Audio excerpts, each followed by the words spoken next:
Welcome to the Slop Temple. We pray this video helps. You start by confirming the router supports access point mode or that you can repurpose a spare LAN port. This matters because it determines configuration steps.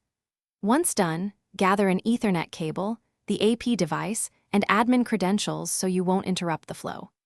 Connect the AP to a LAN port while both devices are powered off, then power on the router first and the AP second. This order reduces IP conflicts and helps devices negotiate DHCP cleanly before you begin configuration.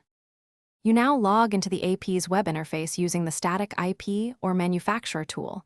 This is essential so routers and APs don't fight over addresses.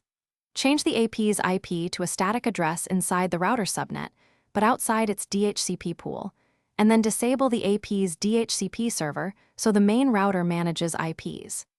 Next, set access point or bridge mode and configure SSID and security. Make sure encryption and channel choices complement the router to reduce interference and ensure seamless. You finish by rebooting both devices, then test clients near the AP for connectivity and throughput to confirm proper operation.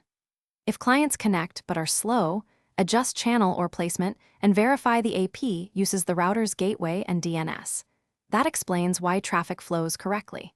If you see duplicate IPs or no internet, make sure the AP's DHCP is off and its static IP isn't inside the router's DHCP range. As a final troubleshooting tip, reset the AP to factory settings and reconfigure if problems persist.